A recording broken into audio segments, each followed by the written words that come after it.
Hai, Assalamualaikum. Selamat datang ke channel saya. Saya Muiz Aziz. Kau cuba bayangkan situasi ni. Kau hantar satu idea dalam grup kerja kau. Esok nak present depan bos. Semua orang react. Ada yang puji, ada yang tanya soalan. Tapi ada seorang dalam grup tu, bos kau sendiri, dia diam je. Tak react, tak reply. Dalam kepala kau mulalah buat andaian yang macam-macam kan. Kau fikir, dia tak suka aku ke? Dia rasa idea aku bodoh kot. Mesti dia nak fikir macam mana nak reject aku dalam meeting esok.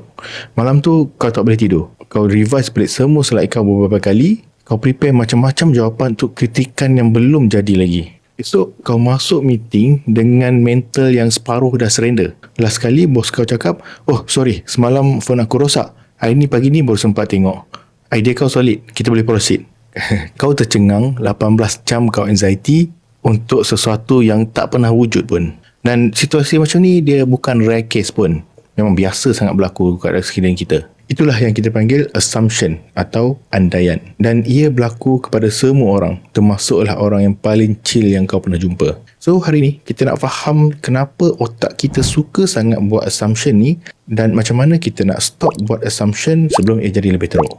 Let's go. Ada kajian di Harvard yang mendapati bahawa manusia ni habiskan hampir 47% masa sedar atau masa jaga bukan tentang apa yang sedang terjadi kat depan mata sekarang. Dan kebanyakannya adalah cerita yang berlaku kat dalam kepala sendiri. Jadi persoalannya, kenapa otak kita buat macam tu?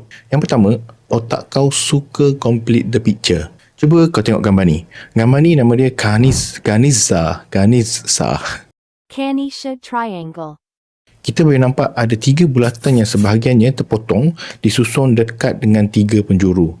Dan dalam gambar ni kau boleh nampak juga ada segitiga kat bahagian tengah tu walaupun segitiga tu tak wujud pun. Daripada gambar ni, otak kita secara automatik cuba untuk create visual untuk segitiga corak yang tak lengkap tu. Dalam neuroscience, konsep ni dipanggil sebagai predictive processing. Otak kita dia tak tunggu semua maklumat tu lengkap dulu untuk dia buat kesimpulan. Dia sentiasa buat prediction berdasarkan pengalaman kita yang lama. Bila ada je ruang kosong, bila ada je maklumat yang kita tak tahu, otak kita dia takkan duduk diam dan cakap, aku tak tahu lagi pasal benda ni. Dia akan mula isi ruang kosong tu. Dan yang paling trickynya, ia buat kau rasa benda tu macam fakta yang betul. Kau tak rasa macam kau tengah reka cerita, tapi kau rasa macam kau tahu je benda tu. Sebab tu, assumption ni berbahaya sebab ia menyamar sebagai kebenaran. Yang kedua, otak kau wired untuk pilih worst case. Ini dipanggil sebagai negativity bias. Kajian dalam psikologi dia menunjukkan otak kita proses maklumat negatif tu lebih cepat, lebih kuat dan lebih lama berbanding dengan yang positif. Otak kita dia menggunakan tenaga lebih banyak untuk proses threat atau ancaman. Dan bila kita ada satu situasi yang tak jelas, bila kita tak pasti apa maksud sesuatu tu, otak kita akan automatic default kepada worst case scenario. So dia bukan sebab kau negatif, tapi sistem survival kau terlampau cekap. Yang ketiga, assumption sebenarnya dia cerita tentang diri kau sendiri. Ini bahagian yang paling ramai tak sedar lah. Kadang-kadang assumption yang kau buat terhadap orang lain tu, ia sebenarnya adalah mencerminkan kepada apa yang ada kat dalam diri kau. Dalam psikologi, ada satu konsep yang dipanggil projection.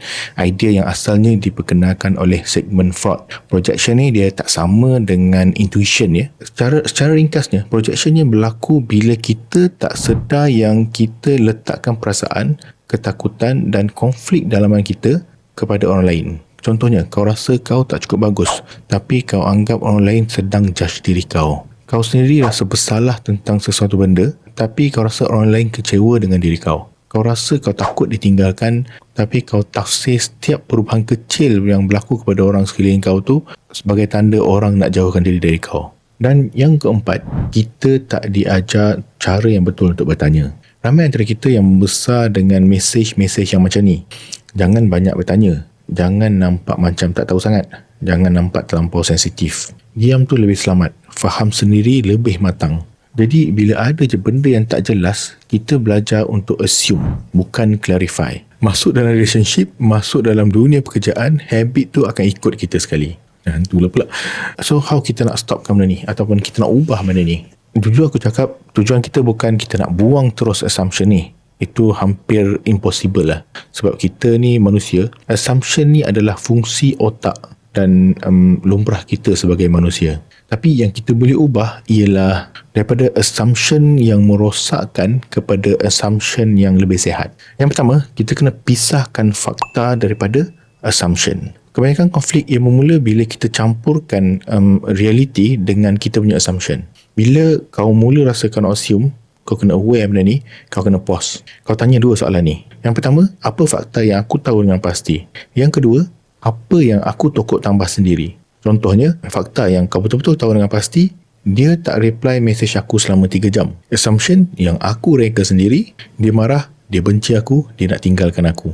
Dan kau kena tanya lagi, apa lagi kemungkinan yang sama logik, assumption yang lebih positif? Mungkin dia busy, mungkin dia tengah drive, mungkin phone dia mati, atau mungkin dia tengah tidur. Sekarang, bila kau ada beberapa option yang lain ni, kau boleh adjust otak kau untuk pilih assumption yang lebih healthy. Dan sekarang kau sedar juga yang otak kau akan pilih assumption yang paling menakutkan, yang paling teruk dulu. Dan bila kau extend the assumption tu kepada possibilities yang lain, assumption kau tu akan jadi lebih waras dan kurang emosional. Yang kedua, kau tanya diri kau, apa ketakutan kau yang sebenarnya di sebalik semua ni? Bila kau sedar yang kau tengah buat assumption, jangan terus fokus kepada orang lain. Fokus ke dalam diri kau sendiri. Kau boleh gunakan formula ni. Kalau dia betul-betul, apa assumption kau isikan kat situ. Kemudian, aku sebenarnya takut, apa ketakutan dalaman kau. Aku bagi beberapa contoh. Kalau dia betul-betul marah kat aku takut dia akan tinggalkan aku. Kalau bos tak suka idea aku takut aku sebenarnya tak cukup bagus. Kalau kawan tak ajak aku takut aku tak penting dalam hidup dia. Nampak tak beza dia? Isunya adalah ketakutan yang ada di belakang, di sebalik situasi tu. Kau takut ditolak, kau takut kau tak cukup bagus, kau takut kau tak dipilih, kau takut kau ditinggalkan. Bila kau tak sedar ketakutan kau tu, ia akan kawal reaction dan tindakan kau secara automatik. Tapi bila kau berani untuk state atau namakan apa ketakutan kau tu, kuasa dia akan jadi makin kecil. Kau akan mula in control. Sebab sekarang kau tahu yang kau lawan tu bukan orang yang di depan kau, bukan kawan kau, tapi ketakutan yang ada kat dalam diri kau sendiri. Dan bila root cause of fear, punca ketakutan tu dah jelas, kau boleh pilih untuk respon dengan tenang, dengan waras, tanpa kau perlu react dengan panik. Dan ini yang paling susah, tapi aku rasa ini yang paling powerful, sebab yang ini yang teknik yang aku guna sampai sekarang, dan aku rasa ia sangat membantu diri aku. Delay the story. Orang yang selalu assume ni biasanya dia tak selesa dengan ketidakpastian. Otak dia rasa cerita yang salah tu lebih selamat daripada dia tak tahu apa-apa langsung. Tapi realiti hidup kita ni penuh dengan ketidakpastian. Banyak benda yang kita tak tahu. Dan bila kau tunggu sesuatu yang tak pasti ni, otak kau akan start buat dia punya own prediction. Dan masa ni kau kena pause, kau kena cakap kat diri kau sendiri, aku belum ada maklumat yang cukup untuk aku analyse the situation. Itu saja. Kau tak perlu lawan fikiran kau. Kau tak perlu paksa diri kau jadi positif. Kau cuma tangguhkan keputusan kau untuk percaya dengan situasi tu. Bila kau delaykan cerita tu, emosi kau akan turun separuh. So kau lebih kurang emosional, kau lebih in control. Dan bila emosi kau tak meletup, kau ada ruang untuk pilih respon yang lebih matang. Assumption ni bukannya tanda kau seorang yang lemah. Ia cuma satu sistem perlindungan yang terlalu aktif. Otak kau cuba protect diri kau, gunakan maklumat yang lama untuk faham situasi yang baru. Masalahnya, maklumat yang lama ni bukannya selalunya sesuai untuk situasi yang baru. Tapi kau ada pilihan. Kau boleh teruskan hidup kau dengan cerita yang kau reka-reka sendiri dalam kepala kau, atau kau boleh pause, pisahkan fakta daripada assumption dan pilih untuk hidup dalam reality. Minggu ni aku nak challenge kau, cuba buat satu benda. Setiap kali otak kau cuba nak buat assumption yang bukan-bukan, kau tanya dulu, ini fakta atau cerita rekaan aku? Simple. Tapi kalau kau boleh konsisten, ia boleh ubah cara kau lihat orang lain dan cara kau lihat diri kau sendiri. Jumpa lagi dalam next video. Assalamualaikum.